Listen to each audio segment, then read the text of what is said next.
व्यतिरेक प्रक्रिया नेति, और दूसरा अन्य प्रक्रिया है। अन्य प्रक्रिया माने ये भी परमात्मा है, ये भी परमात्मा है, ये भी परमात्मा है, तो सब परमात्मा। तो सर्व रूप में परमात्मा को देखना ये अन्य प्रक्रिया है, और प्रकृति से परे परमात्मा की सत्ता का अनुभव करना ये व्यतिरेक प्रक्रिया है। एक सांख्य की प्रक्रिया है, दूसरी योग की प्रक्रिया है। सांख्य की प्रक्रिया को भगवान शंकराचार्य जी ने प्रस्थापित किया अपने संप्रदाय के रूप में। वो सांख्य की प्रक्रिया है, वो व्यतिरेक मार्ग है, और अन्य की प्रक्रिया में वैष्णवाचार्यों ने प्रस्थापित किया कि सर्व रूप में परमात्मा है। एक ने जगत को मिथ्या बताया, दूसरे ने जगत को परमात्मा का स्वरूप बताया। जैसे तुलसीदास जी विश्वरूप रघुवंश मणि करऊ वचन विश्वास, उन्होंने ये नहीं कहा कि जगत मिथ्या है, उन्होंने क्या कहा, सिय राम में सब जग जानी करऊ प्रणाम जोरी जुग पानी। ये नहीं कहा केवल चेतन राम है, उन्होंने कहा नहीं, जड़ चेतन जग जीव जत सकल राम में जानी सबके पद वंदन करो सदा जोरी जुग पानी। इसमें सही कौन है गलत कौन है, दोनों सही है। साधना पद्धतियां अलग अलग है। सर्व रूप में परमात्मा है, ये भी सत्य है। परमात्मा यदि सर्व रूप में नहीं तो और कौन है, दूसरे किसी की सत्ता ही नहीं है।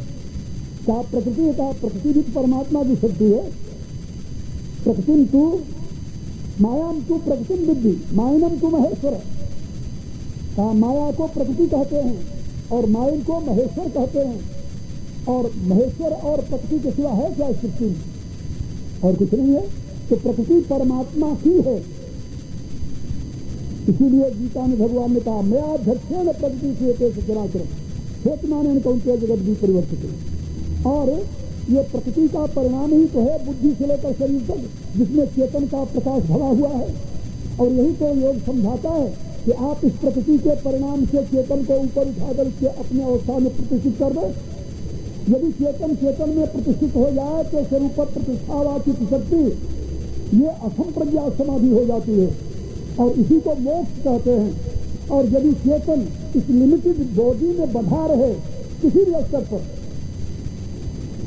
पर बंधा रहे, उसको बंधन कहते हैं। ये मोक्ष और बंधन का ही रूप है। हाँ, शरीर में बंधा रहे वो बहुत निकृष्ट अवस्था में है, लेकिन बुद्धि में बंधा रहे तो ऊंची अवस्था है। तो बुद्धि में जो निहित रहने वाला चेतन है वो जब शरीर छोड़ता है तो कहाँ तक जाता है, ब्रह्मलोक तक। तो बुद्धि का आधार ब्रह्मलोक है, ब्रह्मा है। आप जानते हो ब्रह्मा से सृष्टि होती है। एक की अनेकता कहाँ शुरू होती है, ब्रह्मा से। ब्रह्मा कौन है, हिरण्यगर्भ। हिरण्यगर्भ कौन है, यदि वैज्ञानिक भाषा में बताऊं आपको तो आश्चर्य हो गए, सूर्य। ये सूर्य जो है इसी को हिरण्यगर्भ कहते हैं। हिरण्यगर्भ संवर्तताग्रे भूत सुजाता पतिरेका से वेद में इसकी व्याख्या की गई, और अब के वैज्ञानिक इसे सर्व रूप में स्वीकार कर रहे हैं। हमारे पुराणों में स्पष्ट शब्दों में बताया गया कि ये सूर्य जो है यही ब्रह्मा है, और यहीं से व्यक्ति जीवों का आविर्भाव होता है, सृष्टि का आविर्भाव होता है। मैं आप लोगों को केवल इसलिए बता रहा था कि जो असंप्रज्ञात अवस्था में पहुंच गए हैं, अपने अहम से परे पहुंच गए हैं, उनके चित्त में जिस ज्ञान का आविर्भाव होता है उसको कहते हैं अपौरुषेय ज्ञान। श्रुति क्या है, अपौरुषेय ज्ञान। वेद क्या है, अपौरुषेय ज्ञान।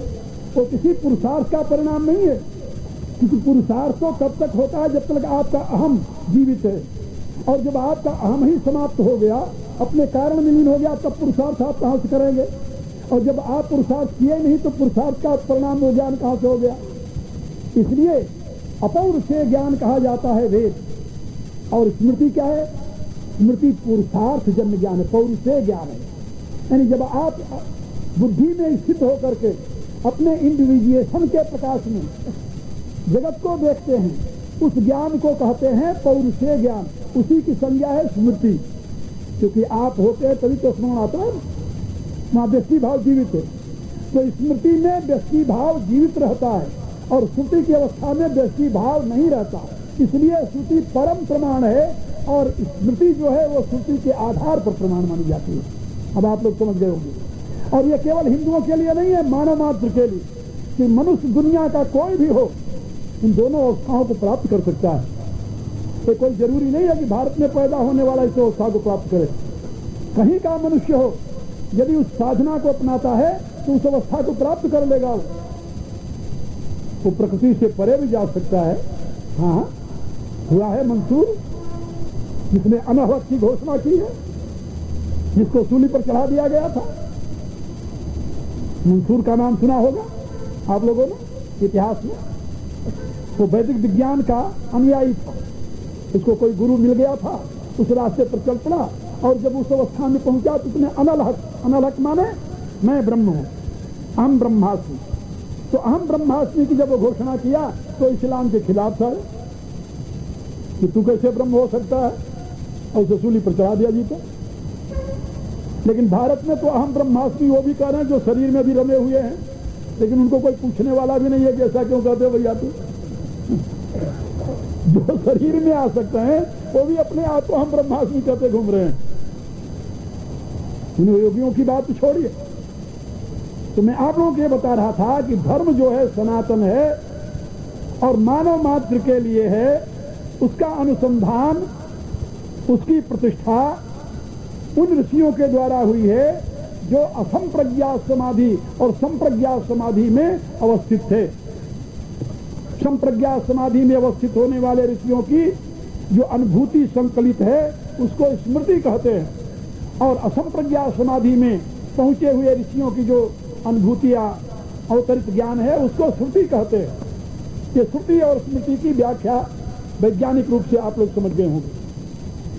हाँ, कभी कभी ऐसा भी है कि परमात्मा के उस ज्ञान को किसी ऋषि ने स्मरण में रखा, उसको अभिव्यक्त किया अपने माध्यम से, तो यद्यपि है तो वो श्रुति, लेकिन वो भी स्मृति रूप में कही जाती है। जैसे भगवत गीता। अब गीता को स्वयं व्यासदेव ने कहा सुपनिषत्सु, ये उपनिषद है। उपनिषद माने श्रुति है, लेकिन क्योंकि गीता के जो श्लोक संकलित हैं ये व्यासदेव के द्वारा संकलित है, इसलिए व्यासदेव की स्मृति में भगवान का दिया हुआ ज्ञान वहां कलेक्ट हुआ, और व्यासदेव ने इसे संकलित करके महाभारत में रखा, इसलिए इसकी भी संज्ञा स्मृति हो गई। नहीं तो गीता श्रुति है। श्रुति माने परमात्मा का डायरेक्ट ज्ञान है। यही कारण है कि गीता में आपको कहीं भी भ्रांति के लिए स्थान नहीं मिलेगा। अभी आज के अखबार में आप लोगों ने पढ़ा होगा, तो तुर्किस्तान का जो आया हुआ है तो कहता है कि जब मैं किसी संकट में पड़ता हूं तो गीता का पाठ करता हूं, जिससे हमारा संकट दूर हो जाता है। आज के अखबार वालों ने लिखा। मेरे कहने का प्राय कि गीता किसी एक जाति का ग्रंथ नहीं है, मानव मात्र का है। तो शाश्वत सनातन धर्म मानव मात्र के लिए। और जो कल मैंने उसके 2 अंगों की व्याख्या समझाई थी आपको, सत्य और अहिंसा। दुनिया में कौन ऐसा व्यक्ति है जो दोनों का समर्थन नहीं करेगा, और किसके लिए इनकी आवश्यकता, किसके लिए नहीं आवश्यकता। आवश्यकता तो सबके लिए है, लेकिन जो अज्ञान के गर्त में गिरे हुए हैं उनको क्या कहा जाए। जिनके द्वारा मानवता की हत्या ही धर्म के रूप में प्रतिष्ठित रही है या प्रतिष्ठा प्राप्त करती रही है, उनके विषय में क्या कहा जाए। आज भी भारत ऐसे महान देश का विभाजन किसके नाते हुआ? तथाकथित धर्म के नाते। धर्म के नाते नहीं, मजहब के नाते। कि हिंदुओं ने तो कभी कहा ही नहीं कि भारत अलग कर दो, भारत को 2 भागों में बांट दो। घोर अत्याचार सहते हुए भी क्या कोई समय था, इतिहास इसके लिए बता सकता है कि हिंदुओं ने कभी कहा हो कि हमारे लिए अलग ग्रुप बना दो, अलग देश बना दो, भाई तुम क्यों अत्याचार कर रहे हो हमारे ऊपर? नहीं कहा, कोई इतिहास साक्षी नहीं। लेकिन मजहबी जुनून में आकर के वही लोग जो हिंदू से मुसलमान बन गए, उन्होंने कहा कि नहीं, हमारे लिए अलग हमारा देश चाहिए, क्योंकि ये हिंदुस्तान है और काफिरों का स्थान है और ये मोमिनों का नहीं है। हमारा देश अलग हो जाएगा तो हम उसका नाम रखेंगे पाकिस्तान। पाक माने पवित्र, ये हो गया पाकिस्तान में मैंने पवित्र स्थान, और ये हो गया अपवित्र स्थान। आज वो सोचिए। हाँ, 2 वर्ष पहले मैं गुजरात गया, तो गुजरात में मैं करमसद गया, करमसद, जहाँ वल्लभ भाई पटेल का जन्म हुआ। तो उनके जन्म स्थान को अब सरकार ने एक म्यूजियम के रूप में परिणत कर रखा है। तो वहाँ मैं गया देखने के लिए, देख रहा था। तो वहाँ एक सज्जन बैठे थे जो दिखा रहे थे हमें, अच्छे पढ़े लिखे लोग थे, व्यक्ति थे। उनसे वार्तालाप होने लगा। बातचीत में हम कहा भाई तुम्हारा प्राण तो इतना महान है, इसने हमारे देश को राष्ट्रपिता दिया।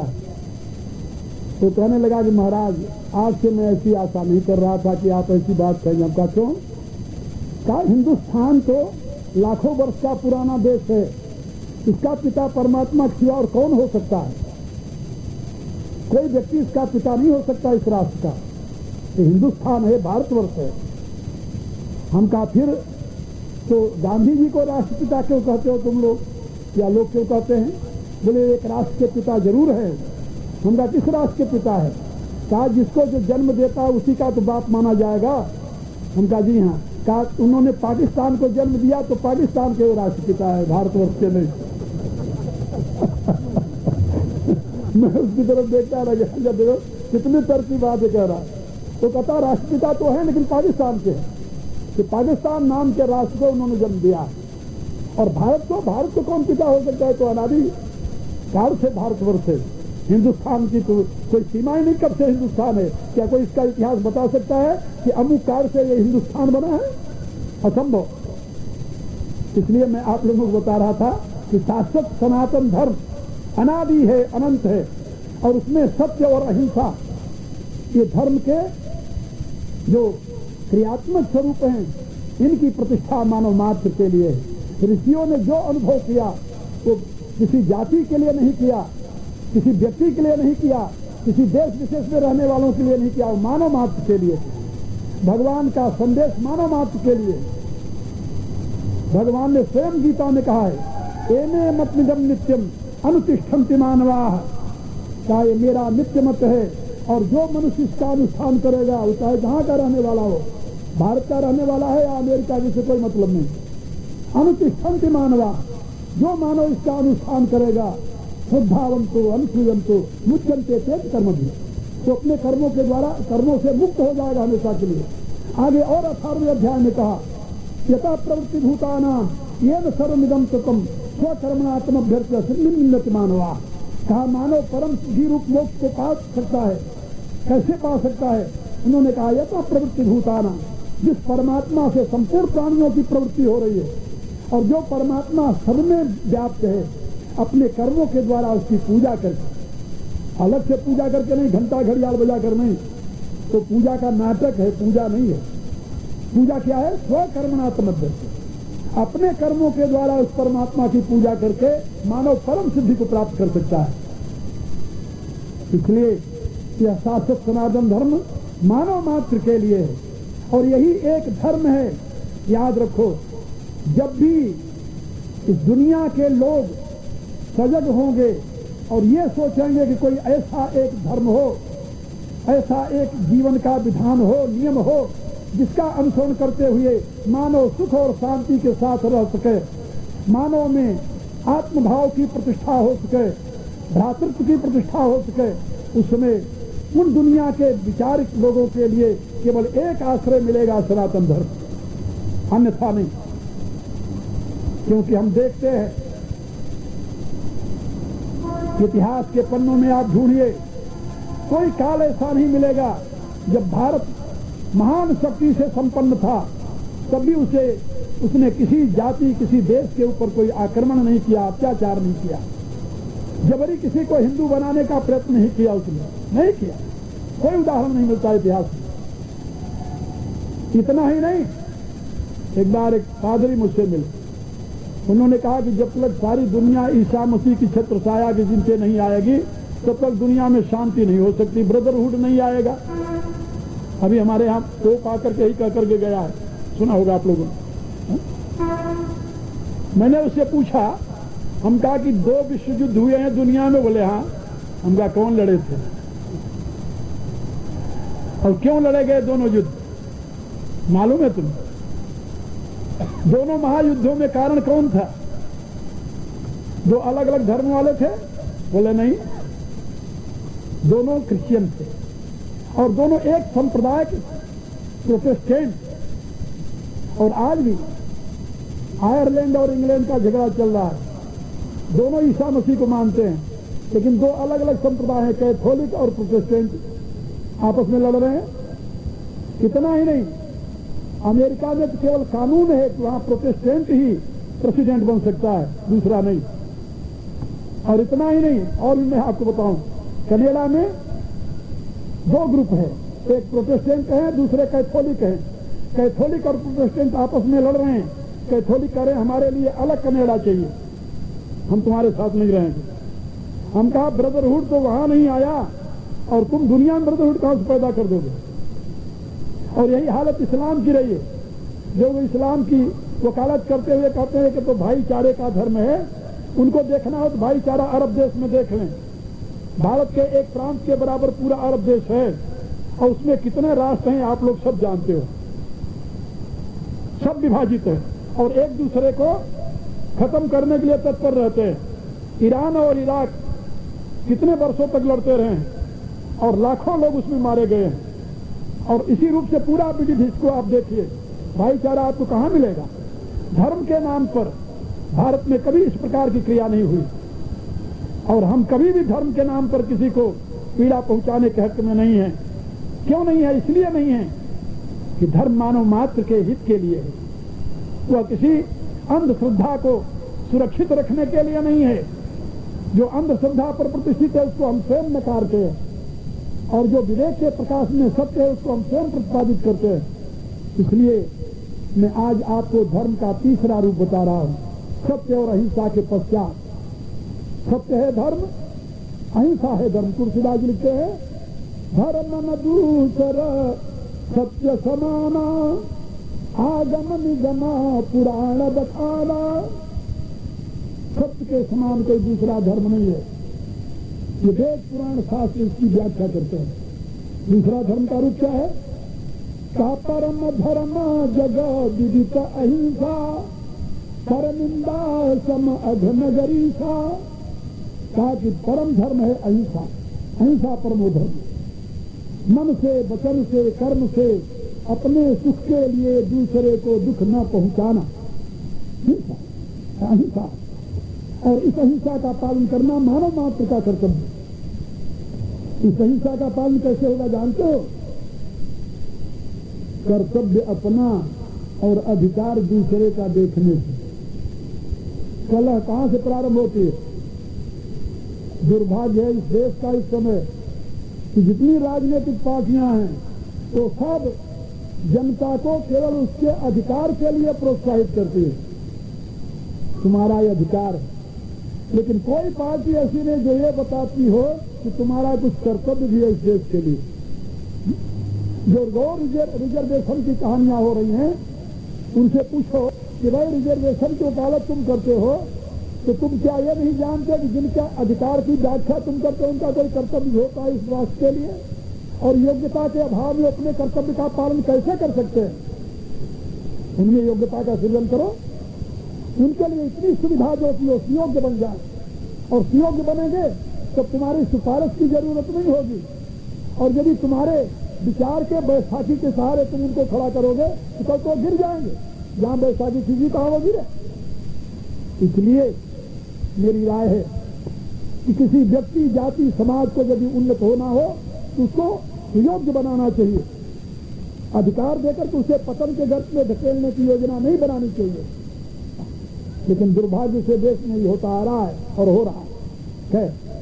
अब आगे आप समझिए, यदि व्यक्ति अपने कर्तव्य का पालन करता रहे और दूसरे के अधिकार की रक्षा करता रहे तो सुख और शांति के सिवा कुछ नहीं मिलेगा आपको। और जहां पर व्यक्ति अपने अधिकार के लिए संघर्ष करता है और दूसरे का कर्तव्य देखता है, वहीं पर कलह शुरू हो जाता है। आजकल हर एक व्यक्ति की ही वृत्ति बन गई है, अधिकार अपना देखता है, कर्तव्य दूसरे का। उल्टा है। और ये क्या है? सर्वार्थान विपरीतांश बुद्धि सापार्थ तामसी। ये तमोगुणी बुद्धि का परिणाम है। खान पान बिगड़ रहा है, आहार बाहर नष्ट हो रहा है, और उसका परिणाम तमोगुण बढ़ रहा है और तामसिक बुद्धि लोगों को उल्टा सोचने के लिए प्रेरित करती है। कोई घर का मालिक हो, यदि वो अपने कर्तव्य का पालन करता रहे तो घर में कभी फूट नहीं हो सकती। उस फैमिली के परिवार के हर एक सदस्य का अधिकार वो सुरक्षित रखने के लिए तत्पर हो, कभी घर में फूट नहीं हो सकती। और जहां वो अपना अधिकार जताने लगता है और दूसरे के कर्तव्य के लिए इंडिकेट करने लगे, तुम्हारा ये कर्तव्य है, तुम्हारा ये कर्तव्य है, तुम्हारा ये कर्तव्य है, और आपका कर्तव्य मेरा अधिकार है, हाँ वही कलह शुरू हो गया, परिवार नष्ट हो गया। परिवार हो, समाज हो, राष्ट्र हो, ये डिवाइन लॉ सर्वत्र लागू होती है, दैवी विधान है। अब आप देखिए, सत्य और अहिंसा के पश्चात धर्म का तीसरा क्या स्वरूप है, जो स्वामी जी ने कहा,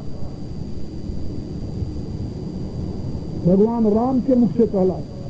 जानते हो, एक बात और आपको बता दूं कि महाकाव्य का रचयिता जो महाकवि है, वह अपने विचारों को अपने नायक या उपनायक के मुंह से कहलाता है, और जो कुछ खलनायक कह रहा है वो उसके अपने विचार नहीं होते।